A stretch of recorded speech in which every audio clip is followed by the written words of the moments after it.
Bismillahirrahmanirrahim. Assalamu alaikum students. It's me Naamullah Chaghtai and we are discussing chapter number 7. And today our topic is energy conservation in simple harmonic motion. You are watching my YouTube channel Dr. Physics. Please like, comment and subscribe and don't forget to hit bell icon for more videos. So students, first of all energy conservation के हवाले से हमें एक concept है जो कि grasp करना है और वो बहुत ज़रूरी है इस टॉपिक को समझने के लिए। और वो ये है कि सपोज एक बच्चा जब झूला झूल रहा है तो दो बातें हमने देखनी है। नंबर एक के चेंज इन द पोजीशन, कहाँ मैक्सिमम है कहाँ मिनिमम है, और सेकंड चीज़ हमने ये डिसाइड करनी है कि वेलोसिटी कहाँ मैक्सिमम है कहाँ मिनिमम है। आप जानते हैं कि जब हम बात करते हैं पोटेंशियल एनर्जी की, तो पोटेंशियल एनर्जी किसके बराबर होता है? Potential energy is equal to mgh होता है। Potential energy is equal to mgh। और जहाँ पोजीशन में तब्दीली मैक्सिमम होती है, मतलब जहाँ एज मैक्सिमम, हाइट मैक्सिमम होगी, तो हमारे पोटेंशियल एनर्जी डॉट मैक्सिमम होगी। इसी तरीके से अगर हम देखें तो सेकंड इक्वेशन हमारे पास आती है काइनेटिक एनर्जी की। तो काइनेटिक एनर्जी में हमने ये देखना है कि कहाँ पे वेलोसिटी मैक्सिमम होती है, मींस जहाँ पे रफ्तार ज़्यादा होती है वहाँ पे काइनेटिक एनर्जी भी मैक्सिमम होगी, क्योंकि काइनेटिक एनर्जी होती है हाफ एम वी स्क्वायर। तो जहाँ पे वेलोसिटी ज़्यादा है वहाँ पे काइनेटिक एनर्जी ज़्यादा है। ऐसा इस एनिमेशन में बेसिकली हमने ये समझना है कि चेंज इन द पोजीशन कहाँ पे ज़्यादा है। ऑलमोस्ट ये वो पोजीशन है जिसको मैं इसकी मीन पोजीशन कह सकता हूँ। और मीन पोजीशन में हमने ये देखा कि बॉडी अपनी असली पोजीशन में होता है during the mean position. Suppose अगर मैं इसको कहता हूँ मीन पोजीशन, तो ये मीन पोजीशन पे एक्सट्रीम पोजीशन पे होगा। और वाइब्रेट करता हुआ सपोज ये यहाँ तक आता है, तो ये इसकी एक्सट्रीम पोजीशन कहलाएगी, ये इसकी एक्सट्रीम पोजीशन 1 कहला सकती है, और ये इसकी एक्सट्रीम पोजीशन 2 कहलाएगी। अब आपने ये देखना है कि हाइट कहाँ पे मैक्सिमम होती है। मीन पोजीशन पे उसकी हाइट मैक्सिमम नहीं होती, लेकिन जब वो जो है वो मूव करता हुआ बैकवर्ड जाता है तो एक्सट्रीम पोजीशन पे उसकी हाइट ये मैक्सिमम होती है। ये इसकी हाइट हम यहाँ पे दिखा सकते हैं सपोज, जबकि यहाँ पे इसकी हाइट आप देख लेंगे कि यहाँ पे इसकी हाइट ये बनती है। तो हाइट कहाँ पे ज़्यादा है? एक्सट्रीम पोजीशन पे ज़्यादा है। तो एक्सट्रीम पोजीशन पे जहाँ पे हाइट ज़्यादा है वहाँ पे पोटेंशियल एनर्जी भी ज़्यादा होगा। और यहाँ पे पोटेंशियल एनर्जी मीन पोजीशन पे हमने कंक्लूड किया कि यहाँ पे इसकी पोटेंशियल एनर्जी क्या होगी, वो कम होगी। सेकंड चीज, इसकी वेलोसिटी कहाँ पे ज़्यादा है? जब ये बैकवर्ड मूव करता है तो बैकवर्ड मूव करता हुआ एक्सट्रीम पोजीशन पे रुकता है, उसके बाद फिर ये वापस नीचे आता है। तो इसका मतलब ये हुआ कि इसकी एक्सट्रीम पोजीशन पे तो वेलोसिटी 0 है, और अगर एक्सट्रीम पोजीशन पे वेलोसिटी 0 है तो वेलोसिटी से रिलेटेड होती है काइनेटिक एनर्जी। तो काइनेटिक एनर्जी क्या होगी? वो बहुत कम होगी, ना होने के बराबर, वो 0 होगी। और जब मीन पोजीशन से जब ये गुजरता है तो उस वक्त इसकी वेलोसिटी मैक्सिमम होती है, लिहाजा उस वक्त इसकी जो काइनेटिक एनर्जी है वो भी मैक्सिमम होगी, काइनेटिक एनर्जी मैक्सिमम होगी। अब हमने क्या देखा? एक्सट्रीम पोजीशन पे पोटेंशियल एनर्जी मैक्सिमम है।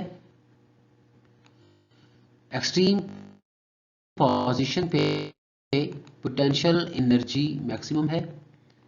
मैं इसका कलर चेंज कर दूं ताकि आपको कुछ डिफरेंस रहे। तो एक्सट्रीम पोजीशन पे पोटेंशियल एनर्जी मैक्सिमम है, जहां पोटेंशियल एनर्जी मैक्सिमम है वहां पे काइनेटिक एनर्जी मिनिमम होगी, और जहां पोटेंशियल एनर्जी मिनिमम है वहां पे काइनेटिक एनर्जी मैक्सिमम होगी। हम ये कह सकते हैं कि one form of the energy is converted into another form of energy. Extreme position पे जो पोटेंशियल एनर्जी थी वो कन्वर्ट हो जाती है काइनेटिक एनर्जी में, और काइनेटिक एनर्जी जो एक्सट्रीम पोजीशन पे थी वो कन्वर्ट हो जाती है पोटेंशियल एनर्जी में at the mean position. Mean जो मैक्सिमम थी वो मिनिमम हो गई, और जो मिनिमम थी वो मैक्सिमम हो गई। इसी तरह हम एक और एग्जांपल भी डिस्कस कर सकते हैं सिंपल पेंडुलम की, जो कि वाइब्रेट करता है। अगेन अगर इसके एनर्जी कंजर्वेशन के हवाले से हमने डिस्कस करना है और हम इसकी एनर्जी के हवाले से बात करनी है, तो आपने ये देखना है कि इसकी वेलोसिटी कहाँ पे ज़्यादा है और इसकी change in the position. So students, next हम बात करेंगे potential energy in term of work के हवाले से।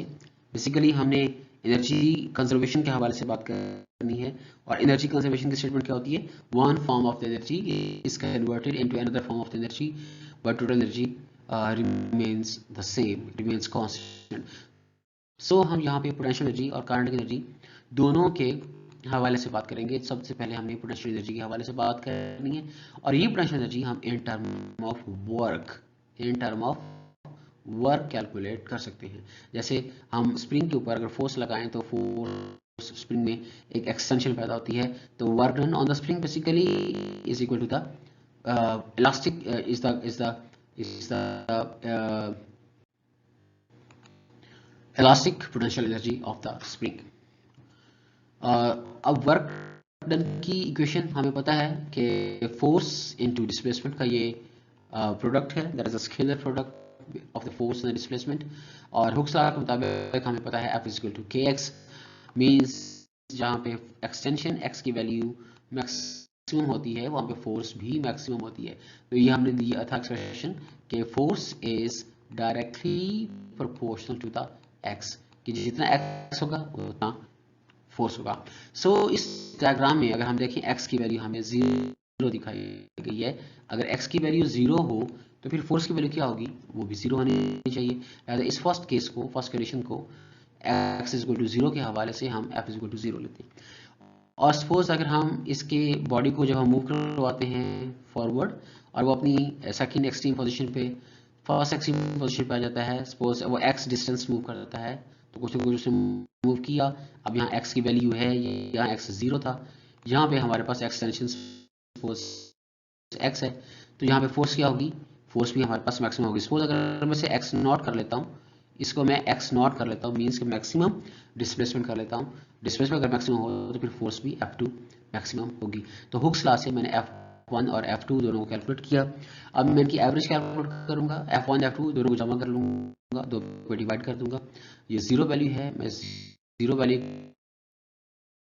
को ऐड करता हूँ, ये 0 वैल्यू है F1 वाली वैल्यू, और फिर ये kx नॉट है, F2 F1 F2 दोनों को ऐड करके दो पे डिवाइड करेंगे, हाफ के x नॉट हो जाएगा। तो अब याद रखिएगा हमारे पास ये जो हाफ के x नॉट हमने निकाला है, ये बेसिकली हमारे पास फोर्स का एक्सप्रेशन है। हमें वर्क कैलकुलेट करने के लिए बेसिकली फोर्स भी चाहिए है और डिस्प्लेसमेंट भी चाहिए। फोर्स हमने कैलकुलेट कर लिया।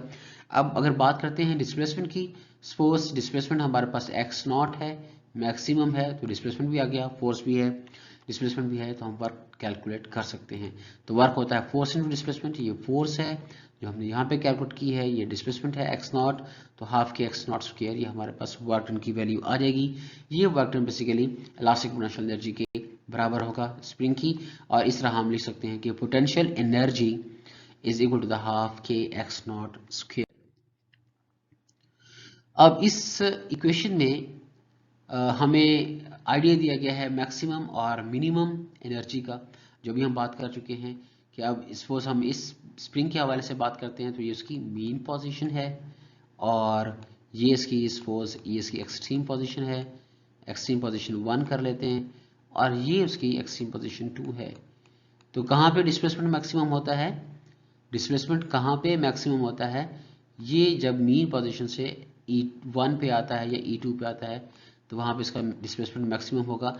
हम मैक्सिमम डिस्प्लेसमेंट को x नॉट लिखते हैं, और इसी तरह जब वो सेकंड एक्सट्रीम पोजीशन पे जाएगा तो वहाँ पे भी उसका डिस्प्लेसमेंट मैक्सिमम होगा, इसको हम x नॉट लिखते हैं। लिहाजा इन मीन पोजीशन पे चूंकि x नॉट की वैल्यू मैक्सिमम है तो पोटेंशियल एनर्जी मैक्सिमम होगा, और एक्सट्रीम पोजीशन पे, और मीन पोजीशन पे चूंकि वेलोसिटी मैक्सिमम होती है तो उसकी काइनेटिक एनर्जी मैक्सिमम होगी।